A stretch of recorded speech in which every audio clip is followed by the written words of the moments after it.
We pray that you would even help us this morning as we seek to do more of that. And we ask these things in Jesus' name. Amen.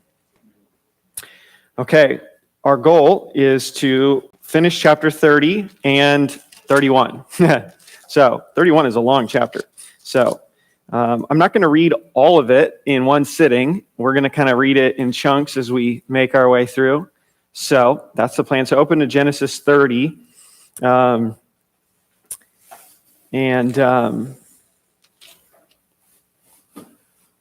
We will we'll look at verses 25 to the end of the chapter in just a minute. One of the greatest escape stories, it comes from my favorite novel, The Count of Monte Cristo, and Alexander Dumas. And you have Edmond Dantes, who is betrayed by his friends, and he's then imprisoned and falsely accused. He's imprisoned in the French prison, the Chateau d'If, and it's this island prison, can't get out. He's there for a long time, and in a providential encounter, he learns that his cellmate next door to his cell is a priest who has been imprisoned, and he meets him because the priest accidentally digs through into Edmund's cell. And he meets the priest, and the priest had made a miscalculation as he was trying to dig his way out of the prison, and he lands in Edmund's cell. So they meet, and they end up deciding if we work together, maybe we can still escape. So they start working together to recalculate and dig a hole out of the prison. In the process, the priest educates Edmund and teaches him all kinds of things. And also in the process, Edmund learns that the priest is in prison because he refused to give up a secret that he had because he knew the whereabouts of the gold of Sparta. And so he's they thought he knew where this gold was, and he denied that he did. Well, what ends up happening is Edmund, the priest ends up dying before they can escape, and Edmund doesn't know how he's going to get out now until he has an epiphany. And just before the priest dies, he tells Edmund where the treasure is, and so Edmund realizes how he can escape. So when the guards come in, they sew up the priest into a bag to take to the graveyard, and Edmund takes the priest's body out and hides it in his cell. He gets into the bag, sews himself up, and the guards carry him out, thinking he's the priest, to the graveyard, which he doesn't know what the graveyard is, nor what he's going to do when he gets there. But it ends up turning out that the graveyard is the ocean, and they throw him into the ocean, at which point he escapes, swims to another island, and he's able to meet some people and kind of go from there. He finds the gold of Sparta and becomes the Count of Monte Cristo and seeks to exact revenge upon those who put him there under a new alias. So it's a great story. You should read it. But it's one of the great escape stories of all time. We come, though, this morning to one of the great escape stories in the Bible. Count of Monte Cristo is not a true story, but this one is a true story, and it's Jacob's great escape from Laban, escape from Haran. And what's so fascinating about this story is the way that Moses tells the escape of Jacob from Laban is intentionally connecting this to a future event, namely the Exodus. This is framed and phrased in ways that the Exodus will be described. So this is like Jacob's Exodus. This is the Exodus before the Exodus. And interestingly enough, Jacob, who will be renamed Israel, has an Exodus before the nation Israel has an Exodus. from slavery. And we'll point out some of these connections along the way. It's very fascinating. At first, when I was reading this, I was like, oh, look at this. I don't know if I've seen this before. This is kind of a unique word that's used also in the Exodus account. And then I'm like, oh, there's another. There's like 10 different, like really unique connections to the Exodus. I don't know if 10 is right, but it's close to that. And so it's a very fascinating account. So that's what we have here. Now, remember, we want to keep framing our study of these stories in the context that Moses gives us. And the big context is the Abrahamic covenant, right? So Abraham has promised three major things. What are they? LSB, land, seed, blessing, right? And we've seen that while Jacob, who has received now, he's the one who's active in receiving the Abrahamic promise. He's the one on whose shoulders it rests right now. And so as he's been in Haran, we see God giving him the seed promise in part. By now he's multiplied his children. He has 11 sons and one daughter. Then in the story, we're going to see God multiplying blessing upon him, both Jacob and Laban, as his wealth starts to increase. And then we're going to see him return to the land that God has promised. So we actually see these three in this close context here as God is working to bring this about. So we're going to see Jacob leave an oppressive master to return to the land of Canaan, and he does so with great wealth. Very similar to the Exodus. So as we look at this, I think we can frame it as we look at the character of God here and see three truths about God in the Exodus of Jacob. But Exodus in quotes, since the Exodus hasn't happened yet. But first, we'll want to see God's providential prosperity. God's providential prosperity in verses 25 to 43. So basically the end of chapter 30. Let's read the text. Verse 25. As soon as Rachel had borne Joseph, Jacob said to Laban, "Send me away that I may go to my own home and country. Give me my wives and my children for whom I have served you, that I may go, for you know the service that I have given you." But Laban said to him, If I have found favor in your sight, I have learned by divination that Yahweh has blessed me because of you. Name your wages and I will give it. Jacob said to him, You yourself know that I have served you, and how your livestock has fared with me. For you had little before I came, and it has increased abundantly. And Yahweh has blessed you wherever I turned. But now, when shall I provide for my own household also? He said, What shall I give you? Jacob said, You shall not give me anything. If you will do this for me, I will again pasture your flock and keep it. Let me pass through all your flock today, removing from it every speckled and spotted sheep, and every black sheep, or every black lamb, and the spotted and speckled among the goats. And they shall be my wages. So my honesty will answer for me later, when you come to look into my wages with you. Everyone that is not speckled and spotted among the goats and black among the lambs, if found with me, shall be counted stolen. Laban said, Good, let it be as you have said. But that day Laban removed the male goats that were striped and spotted, and all the female goats that were speckled and spotted, every one that had white on it, and every lamb that was black, and put them in the charge of his sons. And he set a distance of 3 days' journey between himself and Jacob pastured the rest of Laban's flock. Then Jacob took fresh sticks of poplar and almond and plane trees, and peeled white sticks in them, exposing the white of the sticks. He set the sticks that he had peeled in front of the flocks in the troughs, that is, the watering places where the flocks came to drink.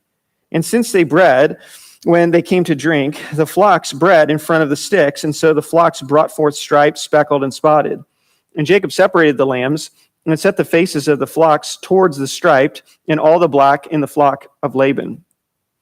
He put his own droves apart and did not put them with Laban's flock. Whenever the stronger of the flock were breeding, Jacob would lay the sticks in the troughs before the eyes of the flock, that they might breed among the sticks. But for the feebler of the flock, he would not lay them there. So the feebler would be Laban's, and the stronger Jacob's. Thus the man increased greatly and had large flocks, female servants and male servants, and camels and donkeys. Okay, what is going on here? Yeah. So once again, we see God's hidden providence at work in the life of Jacob, moving God's plans forward and blessing him, even despite shenanigans going on.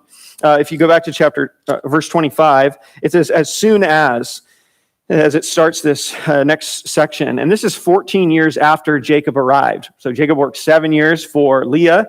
He married Leah, and then a week later, he married Rachel, but then he worked 7 more years to pay off his dowry for working for Rachel. And so now he's completed that second 7 years. He's completed the 14 years. He's fulfilled the obligations of his dowry for the wives. And so now he's free, but he doesn't have any stuff.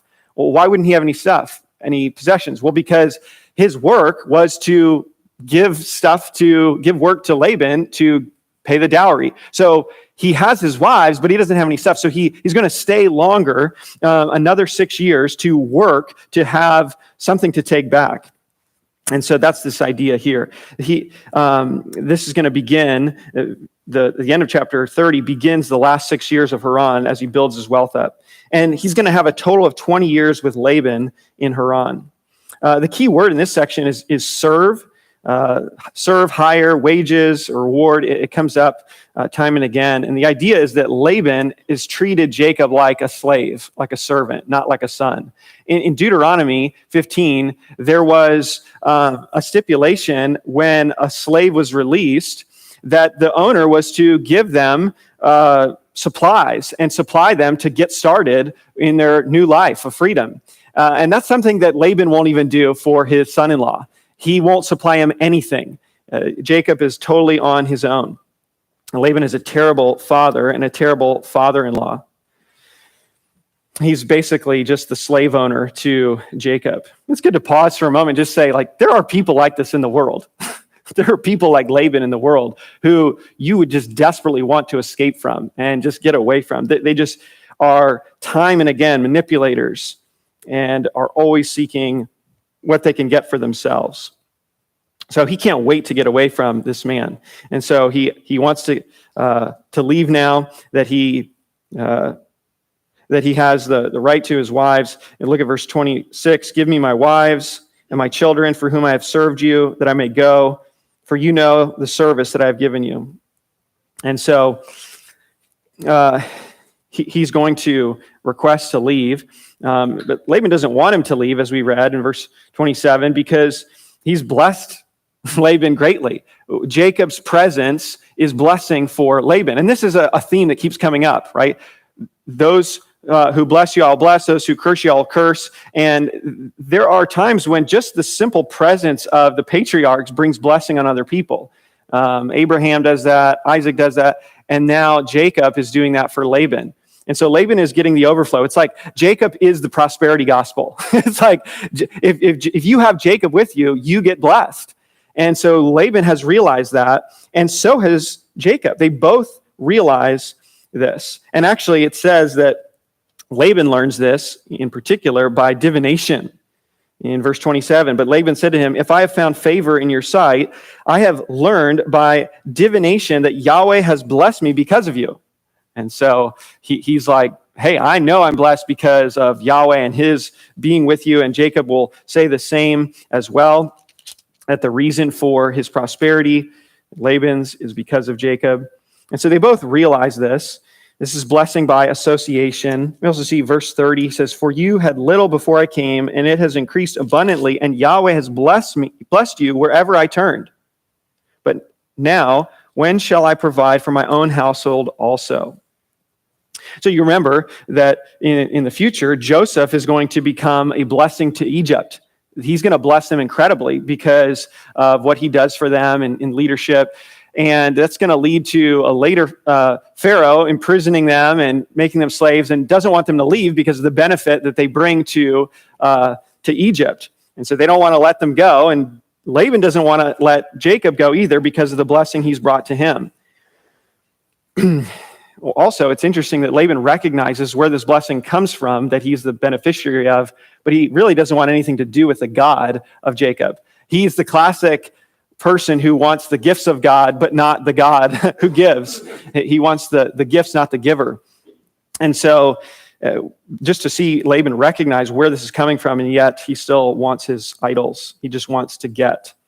So Laban says, okay, name your wages. And Jacob sets up the scenario that Laban cannot lose. He basically says, I'll take the spotted animals and basically the less desirable animals and the ones you really don't want. And so they come up with this agreement, and it seems as though the ones that are already in existence that are spotted and speckled would be like the startup, the starter kit for Jacob. And then the ones born after that would continue to be Jacob's. And if Laban ever found one that wasn't spotted or speckled among his flocks, he could just take it from Jacob because it would be considered as stolen. So they come with this agreement, and it's like, you can't lose if you're Laban. But Laban still schemes. And what he does right off the bat, right after they make the agreement, Laban goes and removes all of the speckled and spotted, and he gives them to his sons, and he puts them 3 days' journey away, which is actually going to come back to bite him later in the story. So he removes the starter kit, so Jacob has nothing to start with. And it's a way of the author and just God setting it up this way to highlight that much more how God is going to providentially prosper Jacob. It doesn't even matter. Everything is stacked against him, and God is still going to bring blessing to him. There's no chance that Jacob would have anything, and yet Jacob is going to prosper, and Laban is going to be plundered. So it's highlighting the prosperity of Jacob providentially. All odds against him. Now, what is happening here with these sticks and the scheme of Jacob? And without getting into all the detail, I mean, some people want to go like, oh, well, there's something that was released when these sticks were in the water, and it, made the animals be in heat. And I think it's probably better to view this as some, thing among shepherds that they believed worked, but was something like the mandrakes, right? We just saw the mandrakes and how this was like a wives' tale of how this worked. And we saw in the text that like they didn't work. It didn't work. And God was the one who blessed despite that happening.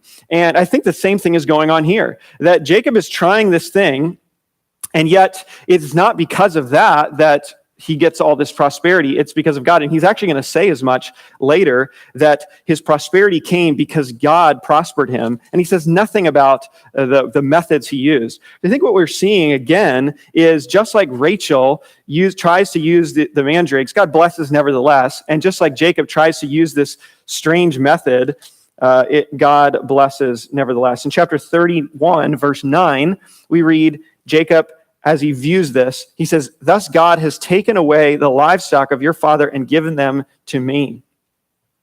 And so he recognizes God's work and hand of providence in this. God blesses Jacob. Look at verse 43 for a second here. Look at there. It says, thus the man increased greatly and had large flocks, female servants and male servants and camels and donkeys. Now, this wording is very similar to, it's translated differently and for good reason, but it's the same word as Exodus chapter 1, Exodus 1, verse 12, which says, but the more they were oppressed, the more they multiplied, and the more they spread abroad. And the Egyptians were in dread of the people of Israel. So you have Jacob increasing monetarily and his flocks. And then here in Haran, it's the same word is used for Israel in Egypt, multiplying babies and growing as a nation in population. Same idea. So another connection there to the Exodus account. So Alan Ross has this good statement. He says, God sovereignly overruled both the deceit of Laban and the devices of Jacob in order to bless the patriarch. So Laban is working against Jacob, and Jacob has some shady means, and yet God is still going to bless Jacob. What does this mean for us? What are the implications? Well, there's a lot, but you could just think very simply, if God has to wait for us to be just right, just perfect, doing it exactly right, I don't know if we're ever going to get blessed, right? I don't know if we're ever going to receive God's kindness.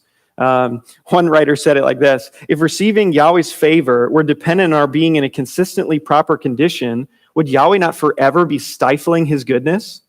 Does he force himself to wait until we are rightly up to standard? And so I think what's fascinating here is despite the sin and messiness that's going on here, God continues to move his plan forward, and God continues to fulfill his promises and keep his promises to his people. So this is God's providential prosperity for Jacob. So any questions about that or thoughts before we move on? It's going to get good.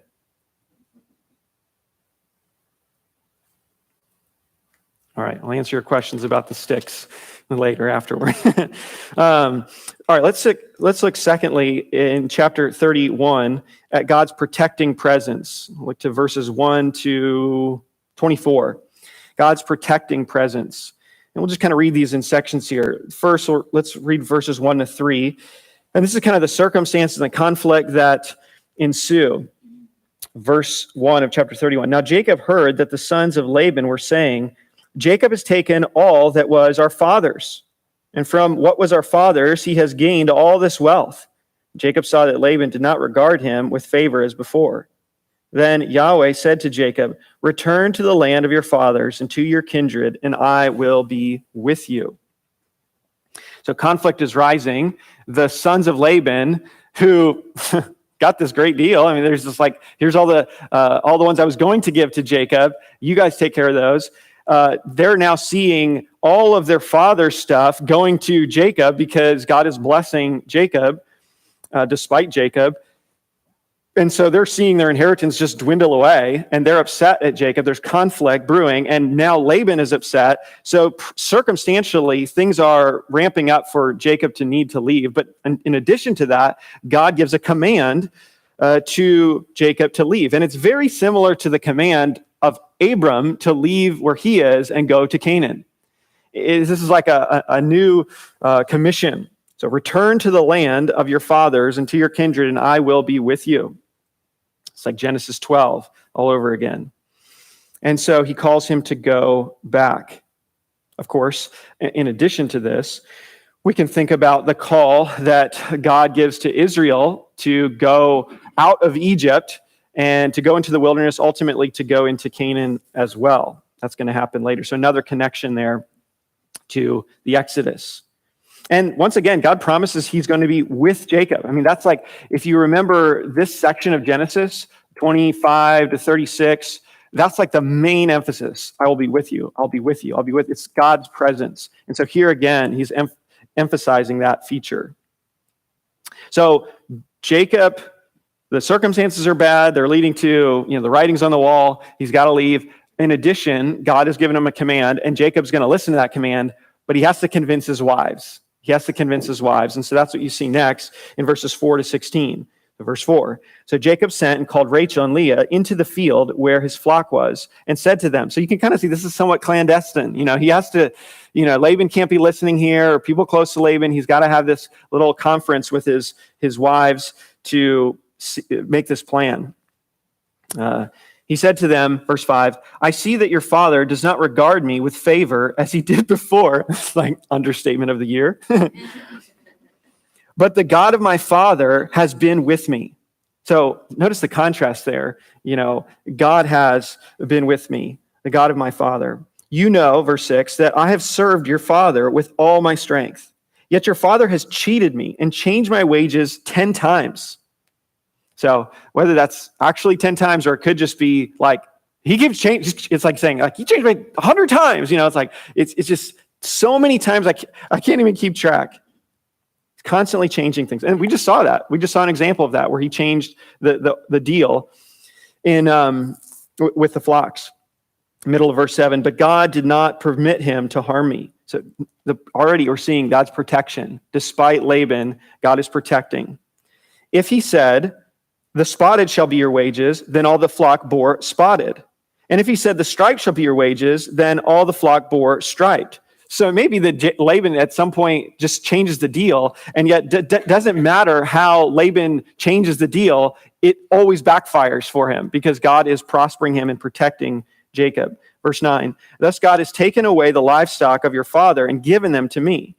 In the breeding season of the flock, I lifted up my eyes and saw in a dream that the goats that mated with the flock were striped, spotted, and mottled. Then the angel of God said to me in the dream, Jacob. And I said, here I am. And he said, lift up your eyes and see, all the goats that mate with the flock are striped, spotted, and mottled, for I've seen all that Laban is doing to you. I am the God of Bethel, where you anointed a pillar and made a vow to me. Now arise, go out from this land and return to the land of your kindred. And Rachel and Leah answered and said to him, is there any portion or inheritance left to us in our father's house? Are we not regarded by him as foreigners? For he has sold us, and he has indeed devoured our money. All the wealth that God has taken away from our father belongs to us and to our children. Now then, whatever God has said to you, do. So Jacob arose and set his sons and his wives on camels. He drove away all his livestock, all his property that he had gained, the livestock in his possession that he had acquired in Paddan Aram, to go to the land of Canaan to his father Isaac. Laban had gone to shear his sheep, and Rachel stole her father's household gods. And Jacob tricked Laban the Aramean by not telling him that he intended to flee. He fled with all that he had and arose and crossed the Euphrates and set his face towards the hill country of Gilead. When it was told Laban on the third day that Jacob had fled, he took his kinsmen with him and pursued him for 7 days and followed close after him into the hill country of Gilead. But God came to Laban the Aramean in a dream by night and said to him, be careful not to say anything to Jacob, either good or bad. Okay, so he has this conference with his wives. I think I read too far, but we read our whole section for this point, God's protecting presence. The conference with his wives is not really hard to convince them. They can see what their father has been up to. They've seen it their whole life. They know what Laban is like. And so what really happens is he explains God's providential provision for them, which they have witnessed, and then just the shadiness of Laban. And then they end up saying, basically, what would happen is as Jacob is working to pay off a dowry, that money that would accrue to Laban was most likely supposed to be put in the bank, so to speak, and saved up for his daughters in the event that Jacob died or Jacob left or something that left them in a precarious situation. And so that would be theirs to care for them and maybe be theirs in the future. But what they're saying is that Laban has basically taken the labor from Jacob, and he's not saved away that money that's to be for their security, but he's just spent it. He's reinvested it into his business. And so they really say, like, there's nothing for us here. Like, there's no inheritance for us. He's used. So not only has he cheated you, Jacob, he's cheated us. And of course, the way he treated them in the whole marriage situation has likely caused bitterness as well. And so Jacob explains this dream that he had to them and how God providentially was working. In verse 11, we learn that the angel of God came to him, and this is most likely the same as the angel of Yahweh, which is a pre-incarnate appearance of the Son of God, and he appears to him, and he reveals to him what he's doing here. And this is very similar to how the angel of Yahweh appears to Moses. And there's a very similar response. Jacob says, here I am. Moses, it says in Exodus 3:14 or 3:4, here I am. So the angel appears to both Jacob, both Moses, and both of them respond in the same way, another connection. And then in verse 12, he says, lift up your eyes and see all the goats that mate with the flock are striped, spotted, and mottled, for I have seen all that Laban is doing to you.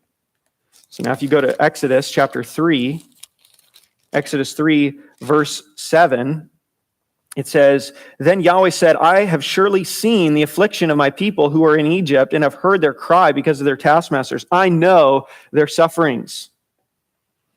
And the same is repeated in verse 9 as well. And now, behold, the cry of the people of Israel has come to me, and I have also seen the oppression with which the Egyptians oppress them. So both instances, God is aware, God sees, he knows what's happening.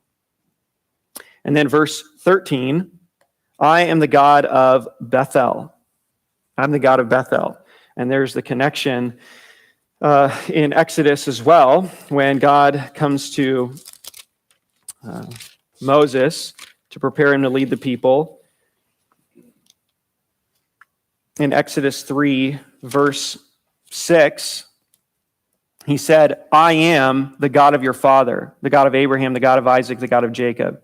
And so he introduces himself even in the same way. For Jacob, it's more specific for the God of Bethel, because that's where, in chapter 28, God encountered him and revealed the vision, the dream of the staircase, the accessibility of God. And so now we see the response of the wives. They're ready to go.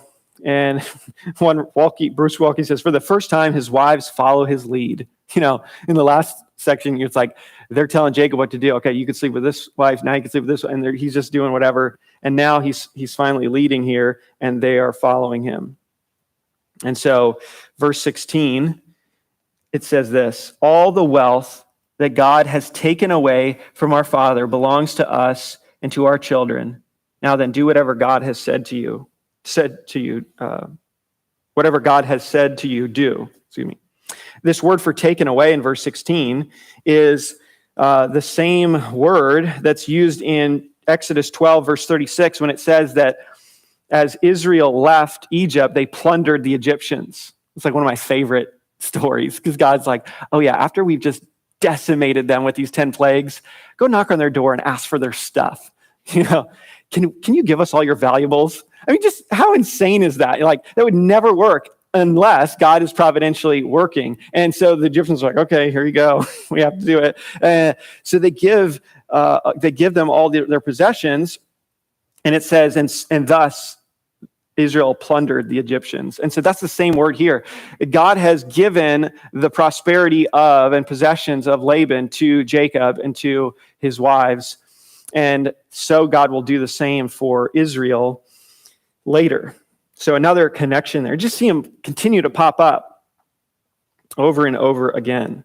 And so the family begins to flee in verses 17 to 21, which we read.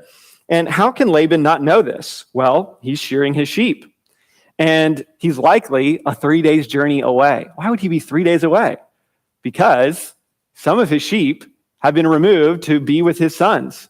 And that was what happened in the beginning. He removed them and put them 3 days journey. So Laban has probably traveled up to do that, or wherever it is, and he's working. And so by the time he gets back, they've been on the road for about 3 days, and now he is going to either finish the job and then go after them, or go immediately. The text doesn't tell us, but he is going to chase them. And now it tells us that Rachel in verse 19 stole her father's household gods. And these are, yes, thank you.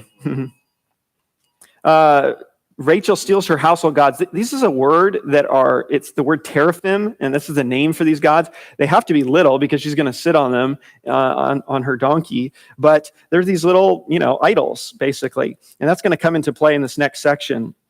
But basically, this is like setting up for what's going to happen next. But it's also a danger, because if they fled, we don't know, but if they fled and she didn't take these, would Laban have said, oh, they're gone, but I guess we'll just let them go?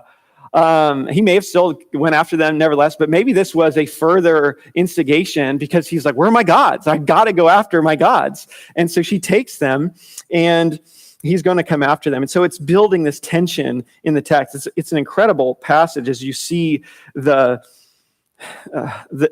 tension that Moses builds up in the way he tells the story.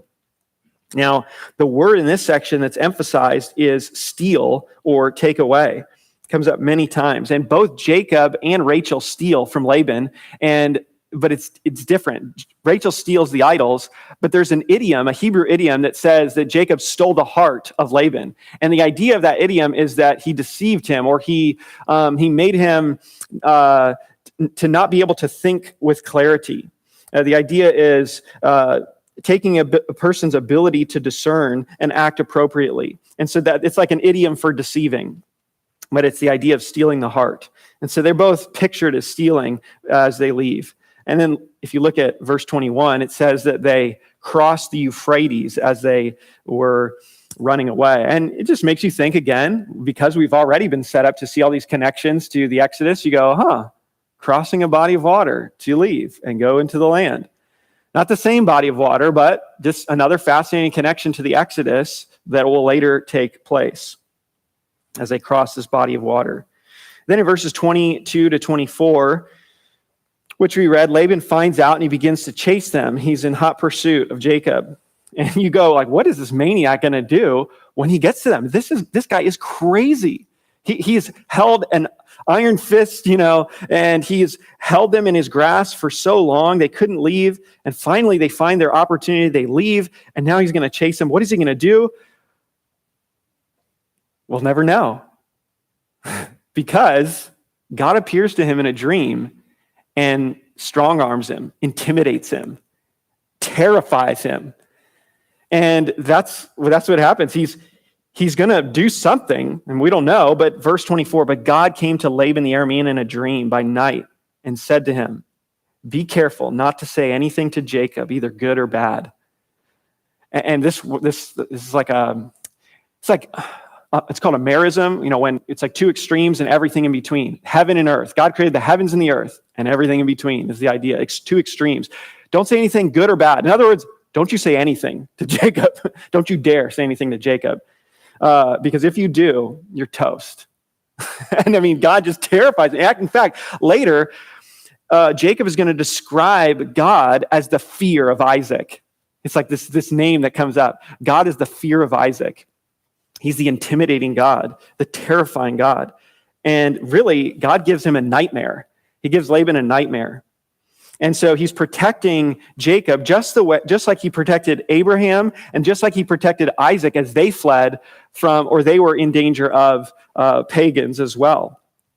God gives them dreams or revelations or helps them to see through providence something that if they go forward with their acts, God is going to discipline them or judge them. And so they pull back. And the same happens with Laban. And so God protects through his presence. Now, we're not Jacob in this scenario, but this is important because we see God protecting the plan. He's protecting, this is the seed promise right now. Like if Laban comes in and wipes them out, goodbye redemption. Like this is the family. This is the promised family through whom the Messiah is going to come. And so God is protecting that for history to move forward for the plan of redemption.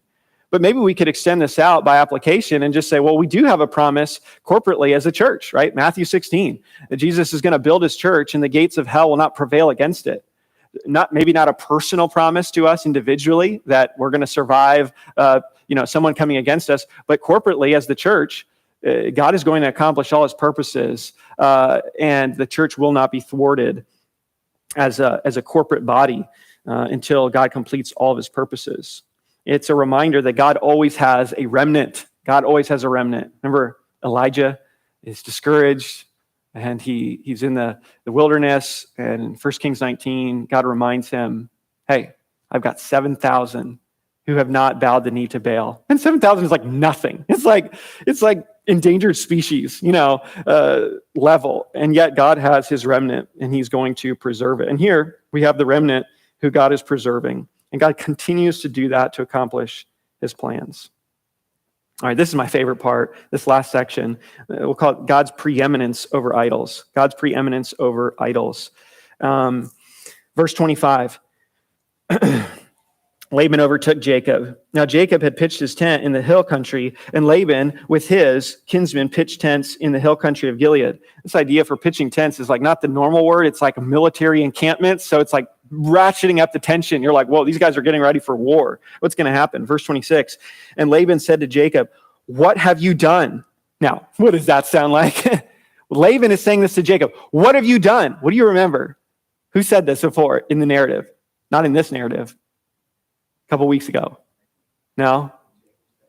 Jacob wakes up in the morning, he looks over, and behold, it was Leah. And then he says to Laban, what have you done? Same thing. So now Laban is reaping what he has sown. So he says, what have you done that you have tricked me and driven away my daughters like captives of the sword? Why did you flee secretly and trick me and did not tell me so that I might have, you just gotta love this, Laban, the forever manipulator, so that I might have sent you away with myrrh and songs, with tambourine and lyre. Like I would have thrown you guys a party. Why didn't you just tell me you wanted to leave? And why did you not permit me to kiss my sons and my daughters farewell? I just wanted to say goodbye. I just wanted to kiss my grandkids. Yeah, right. Now you have done foolishly. It is in my power to do you harm. Is it? Well, this is like Pilate. Jesus says, you would have no authority unless it had been given to you. I mean, he just had this terrifying dream. He's bluffing here. Okay, yeah, you have power physically, but God is going to strike you dead if you raise your hand against Jacob. It is in my power to do you harm. But the God of your father spoke to me last night saying, be careful not to say anything to Jacob, either good or bad. And now you have gone away because you longed greatly for your father's house. But why did you steal my gods? So he changes now because he can't stop them. Jacob answered and said to Laban, because I was afraid, for I thought that you would take your daughters from me by force. It's like, I have no idea what you would do. You're crazy. You're nuts. Verse 32, anyone with whom you find your gods shall not live. In the presence of our kinsmen, point out what I have that is yours and take it. Now, Jacob did not know that Rachel had stolen them. And so here's the tension in the text. He's like, hey, if you find that idols, whoever has them, they die. And he doesn't know that Rachel has taken them. And so you're like, what's going to happen? How's this going to resolve? Verse 33. So Laban went into Jacob's tent and into Leah's tent and into the tent of the two female servants, but he did not find them. Now notice where he starts first. First he goes to Jacob. Jacob, you took them. Can't find them. He feels through. Then he goes to Leah. Can't find him there. Then to the two female servants. Notice who he goes to last, which probably indicates what? Yeah, the favorite, and he doesn't suspect Rachel. So he went out of Leah's tent and entered Rachel's. Now Rachel had taken the household gods and put them in the camel's saddle and sat on them. Laban felt all about the tent, but did not find them. And she said to her father, let not my lord be angry that I cannot rise before you, for the way of women is upon me. So he searched, but did not find the household gods. What's happening here? Well, this is just like the realism of the Bible. Rachel is like, he's looking through, he can't find it. He's probably angry. And she's sitting on her camel and she's like, oh, hey, Dad, sorry, I can't get up. I'm on my period. And that's really what's happening here. And so he's like, okay, whatever. And he lets her go. And she's sitting on the idols. So verse 36 says, then Jacob became angry. So really, it's like Laban can't find him. And so now Jacob turns on him. And maybe he rehearsed this time and again. He's like, I can't wait to say this. This is like the person who wants to quit their job and they're like, I know exactly what I'm going to say to my boss. Don't do this as a Christian, by the way. But it's like, he's just ready for this. And he unloads after 20 years of dealing with Laban. Verse 36, and Jacob became angry and berated Laban. Jacob said to Laban, what is my offense? What is my sin that you have hotly pursued me? For you have felt through all my goods. What have you found of all your household goods? Set it here before my kinsmen and your kinsmen, that they may decide between us two. These 20 years I've been with you. Your ewes and your female goats have not miscarried, and I have not eaten the rams of your flocks. What was torn by wild beasts, I did not bring to you. I bore the loss of it myself. From my hand you required it, whether stolen by day or stolen by night. There I was, by day, the heat consumed me, and the cold by night, and my sleep fled from my eyes. You're like, I don't know if I want to be a shepherd. This is a hard life. Verse 41, these 20 years I've been in your house. I served you for 14 years for your 2 daughters and 6 years for your flock, and you have changed my wages 10 times. If the God of my father, the God of Abraham, and the fear of Isaac had not been on my side, surely now you would have sent me away empty-handed. God saw my affliction and the labor of my hands, and rebuked you last night. So he just lays into him. Then Laban answered and said to Jacob, the daughters are my daughters, the children are my children, the flocks are my flocks, and all that you see is mine. But what can I say to you this day? What can I do this day for these my daughters or their children whom they have borne? Come now, let us make a covenant, you and I, and let it be a witness between you and me. Does Jacob need to make a covenant? No. He's like, he's not going to do anything to Laban. Laban is constantly manipulating. He's like, we need to make a covenant because I'm afraid you're gonna do something, right? But it's Laban who's the danger. He has no upper hand, but he wants to phrase all of this as if Jacob's the bad guy. Verse 45. So Jacob took a stone and set it up as a pillar. And Jacob said to his kinsmen, gather stones. And they took stones and made a heap, and they ate there by the heap. Laban called it Jegar Shadutha, but Jacob called it Gilead. Laban said, this heap is a witness between you and me today. Therefore, he named it Gilead and Mizpah. For he said, Yahweh watch between you and me when we are out of one another's sight. You know, sometimes people pluck that out of context, and they're like, when they say by, like, may Yahweh watch over us when we are out of one another's sight. And you read the context, and you're like, you know, you gotta watch. They're like, they hate each other. They're like saying this, like, God's gonna watch you, you know, kind of thing. If you oppress my daughters, or if you take wives besides my daughters, although no one is with us, see, God is witness between you and me. And so the idea is, it's like a non-aggression pact. This is not like a peaceful agreement. Verse 51, then Laban said to Jacob, see this heap and the pillar which I have set between you and me. This heap is a witness, and the pillar is a witness, that I will not pass over this heap to you, and you will not pass over this heap and this pillar to me to do harm. The God of Abraham, the God of Nahor, the God of their father, judge between us. Now, notice what's going on here. The ESV translates the God of Nahor as capital G. It's probably better to put as lowercase g, because what Laban is doing is he's saying, oh yeah, the God of Abraham and the God of Nahor. It's like he's combining his gods kind of with Jacob's. And notice what Jacob does. He won't go along with that. He won't agree to that. So he says, Jacob swore by the fear of his father Isaac. And so he's like, I'm not swearing by that stipulation. This is who I'm swearing by, the fear of Isaac. And Jacob offered a sacrifice in the hill country and called his kinsmen to eat bread. They ate bread and spent the night in the hill country. Early in the morning, Laban rose, kissed his grandchildren and his daughters, and blessed them. Then Laban departed and returned home. All right, so we wrap up here. What is the lesson? What is the message of the text in this section?